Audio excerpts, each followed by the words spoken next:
Tetapi kalau tidak di stop loss, ya ini masih berpotensi naik, saya biarkan, pada akhirnya bisa naik lagi dan profit di sini. Karena tidak dibatasi dengan stop loss, tetapi tetap kita lakukan recovery ini, tetap kita batasi kerugian. Bisa dengan cut loss manual nanti, atau bisa dengan switching, atau bisa dengan averaging. Ini adalah bagian dari manajemen resiko. Nah, sekarang saya masuk di batasan resiko ini ya. Yang tadi recovery kita sudah sampaikan, ada stop loss, ada cut loss, ada switching, ada averaging. Nah, sekarang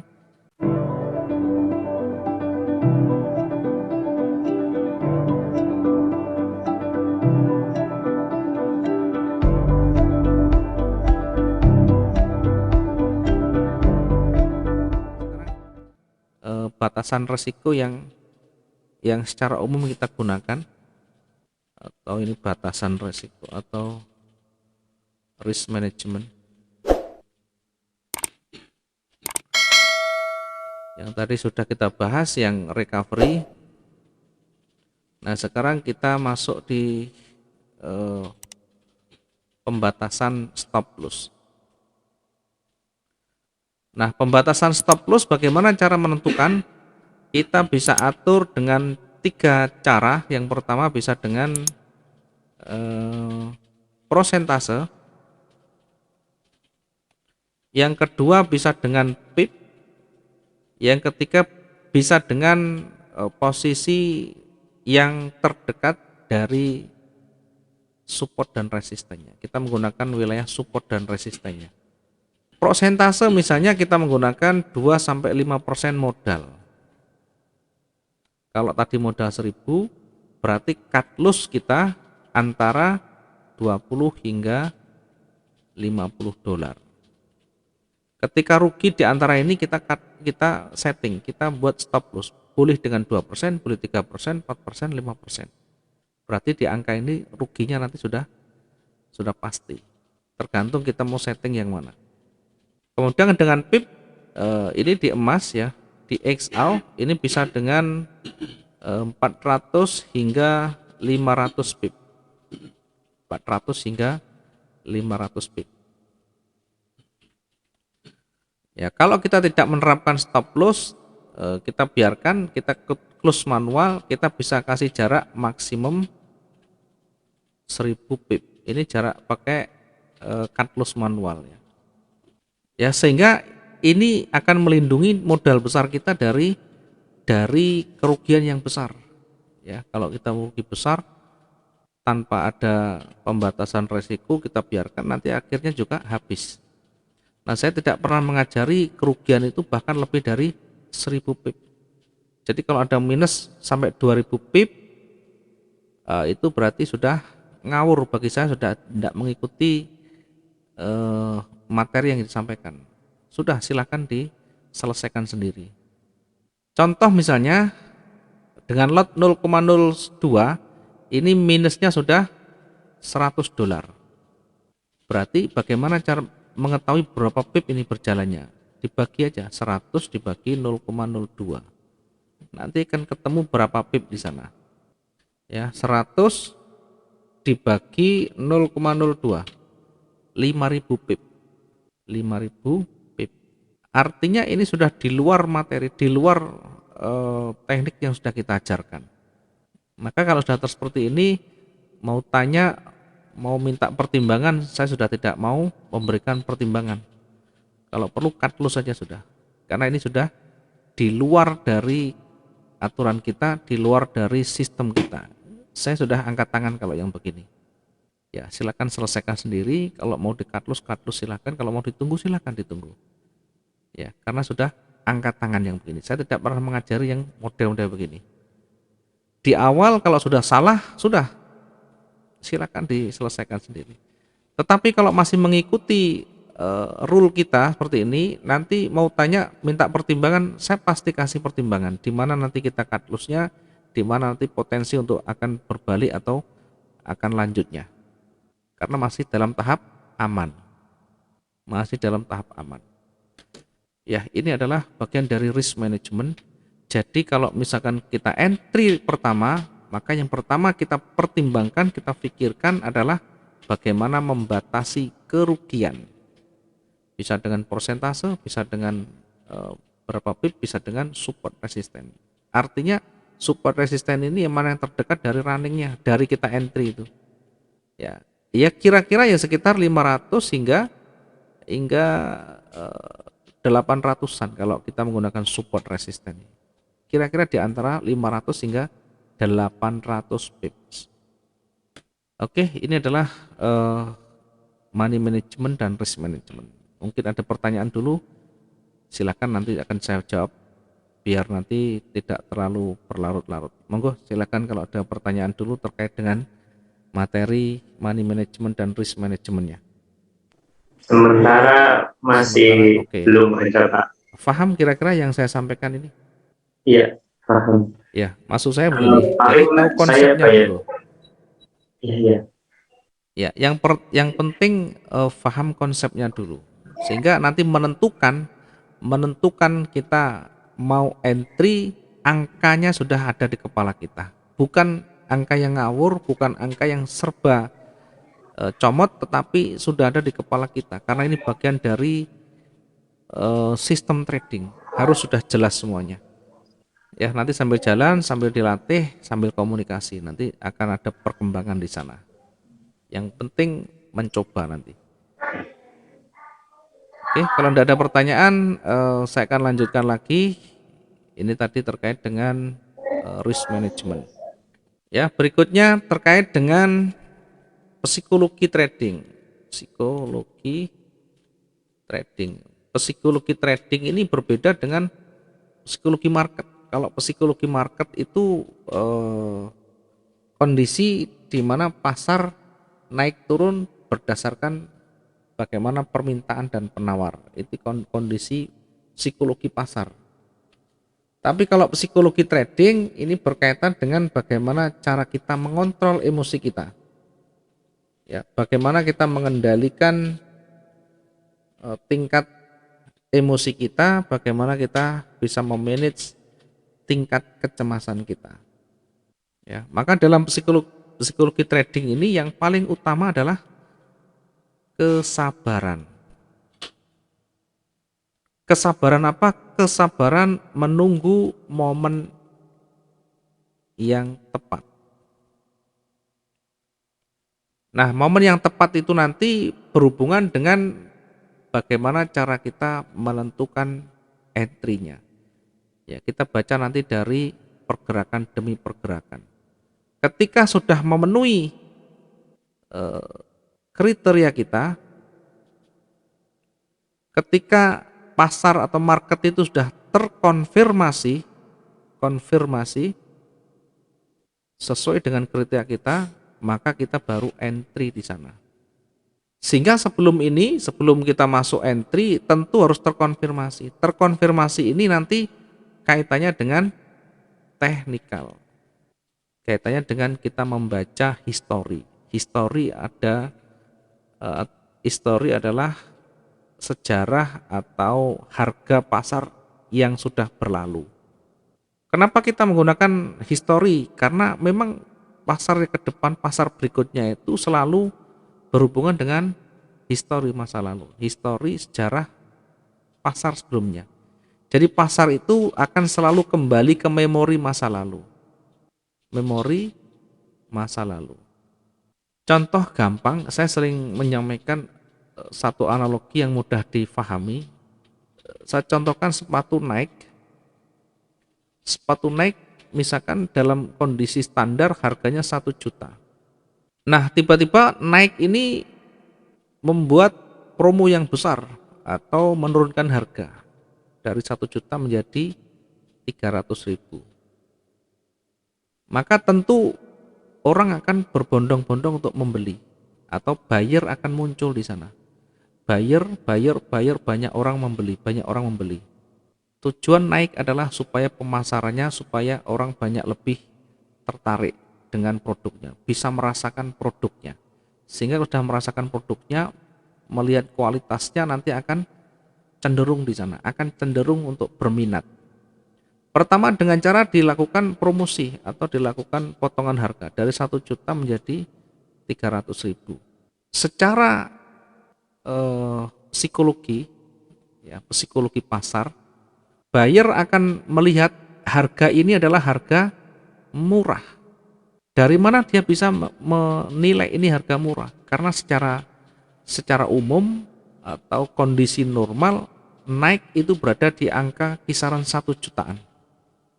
Sudah termasuk sudah masuk di dalam memorinya, memori dari pelanggan, memori dari customer, memori dari usernya, karena sudah paham harga naik kondisi normal adalah 1 juta. Ketika turun 300.000 maka berbondong-bondong akan membelinya atau banyak buyer akan muncul di sana. Begitu sudah buyer muncul, harga kembali dinaikkan lagi, harga kembali naik. Dari 1 juta, dari 300 menjadi 1.500.000. Maka buyer akan mulai berpikir ulang, oh harganya sudah tinggi lagi, harganya sudah tinggi. Dari mana dia tahu? Bahkan dari harga yang sebelumnya 300 ini kembali ke harga normal lagi, 1.500.000. Tentu akan mengurangi buyer yang ada di sana. Ya, mulai berkurang. Sehingga kemarin di puncak begini, kemudian turun begini. Permintaan tidak penawaran tidak ada, ya, maka harga akan menjadi lama-lama akan jadi turun nanti, karena tidak ada yang beli, di atas tidak ada yang beli, maka naik akan kembali menurunkan harga lagi nanti. Kenapa? Karena tidak ada yang beli terlalu tinggi, ya, dan sebagainya. Nah, untuk bisa kita menemukan harga itu tentu nanti dari histori masa lalunya, dari sejarah yang sebelumnya sudah terjadi.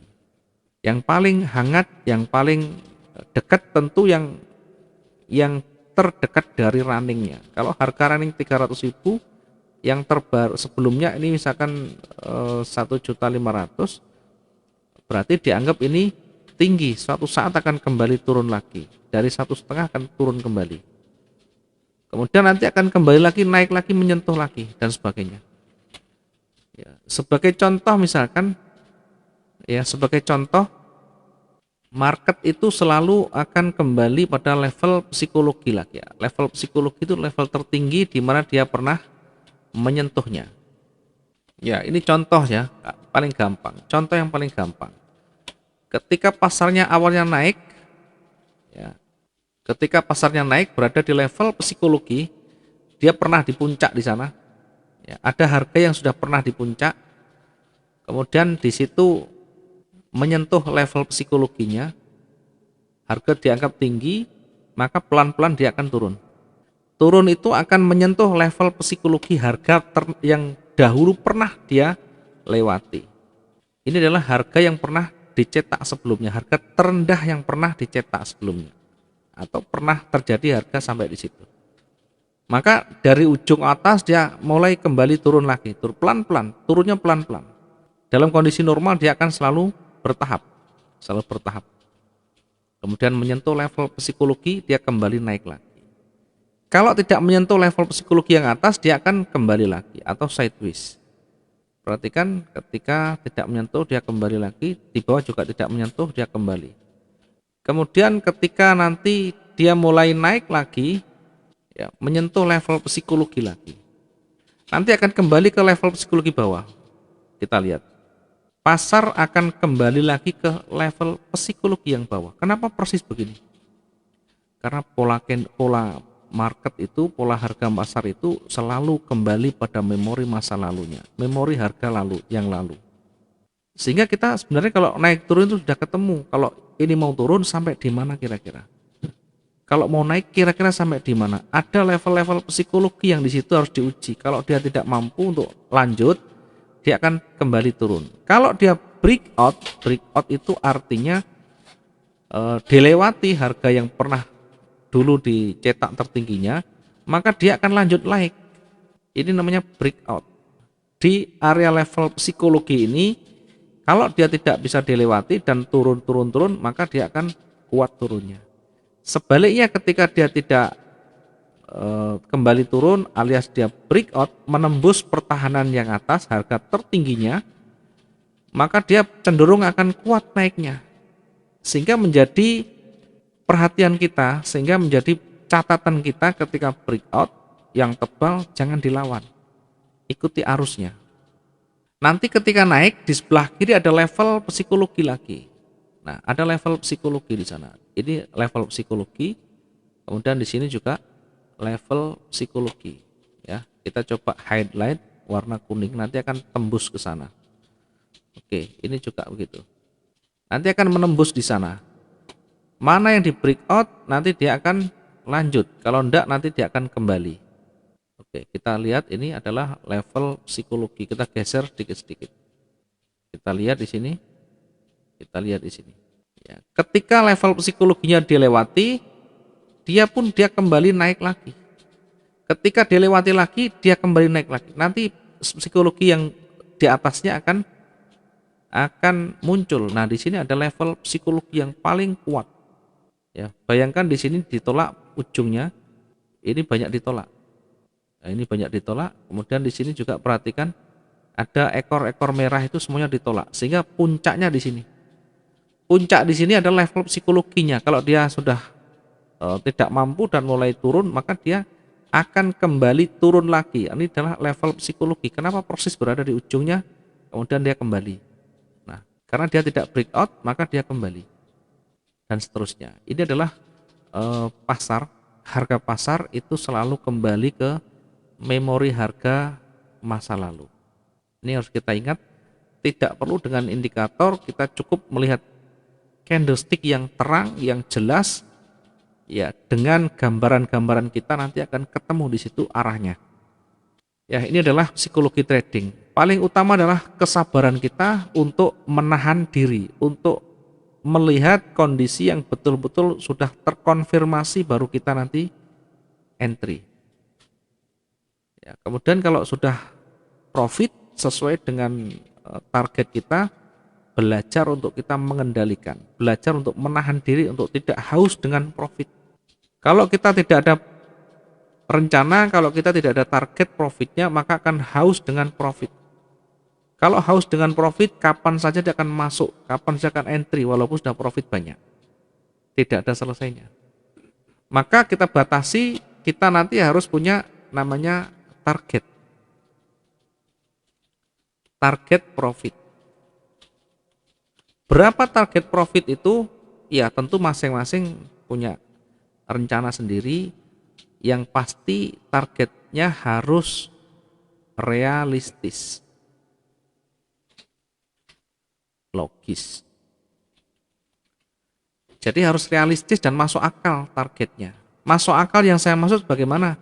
Masuk akal itu sesuai dengan kemampuan kita, sesuai dengan kaedah bisnis, ya. Sesuai dengan kaedah bisnis, sesuai dengan kemampuan kita. Kalau kita belum mampu, belum punya keahlian yang cukup, belum punya pengalaman yang panjang, maka ambil target profit yang mudah didapatkan. Ya, sekali lagi saya membaginya menjadi 3. Untuk pemula 0,5 sampai 1%. Ini realistis dan logis, mudah didapatkan dan bisa dijalankan dengan sistem yang ada. Kalau nanti sudah menguasai, paling tidak sudah 0,5-1% sudah mulai tercapai dengan baik, dengan konsisten, maka kita bisa naikkan dengan tingkat menengah, kelas menengah, atau kemampuan kita sudah naik, pengalaman sudah bertambah 2-3%. Kemudian kalau sudah mahir, artinya mahir itu dengan berbagai macam pengalamannya, terutama di recovery, sudah mampu recovery dengan baik dalam jangka waktu yang panjang, maka ini bisa naik menjadi kelas mahir atau menjadi kategori yang mahir. Ini tentu bisa lebih dari 5%. Sehingga kalau modal kita 1.000 misalkan, kalau pemula ya keuntungan kita 5-10 dolar sudah bagus. Kenapa kecil sekali? Ya harus sadar diri, kita ini belum punya kemampuan, belum punya keahlian, belum punya pengalaman. Ini bisnis, bukan tebak-tebakan. Ya, kalau kita berjudi, pasang angka togel 4 angka, pasang 1.000, ya, tembus 4 angka, misalkan 4567 tembus, ini dapatnya banyak, 4 juta misalnya ya. 1000 modal kita dapat 4 juta, 10.000 dapatnya 40 juta, ya 40 juta. Dapatnya berkali-kali lipat. Ini adalah perjudian, spekulasi. Kalau kita dapat ya dapat, kalau enggak ya hilang. Tidak ada perhitungan.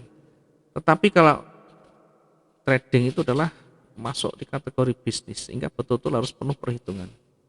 Penuh dengan perhitungan, kemudian perbanyak pengalaman, dan tentu harus tahu teknik dan ilmunya. Ya, perhitungan bisnis. Kalau kita masih pemula, belum memahami, sadari kita belum banyak pengalaman, belum banyak pengetahuan, sehingga pengetahuan kita yang sedikit ini harus dibayar dengan murah, ibaratnya begitu. Kalau kita bekerja di satu perusahaan juga sama, belum punya pengalaman, beda harganya dengan yang sudah puluhan tahun. Ya, kira-kira seperti ini. Oke, sampai di sini ada pertanyaan dulu. Mungkin ada pertanyaan Pak terkait dengan psikologinya. Belum Pak. Masih ya belum ada Pak. Ini jelas sekali. Oke, yang penting masuk di kepala Boleh dulu. dilanjut. Yang penting masuk di Iya kepala Pak. dulu. Nanti pelan-pelan kita masuk di materi yang lain.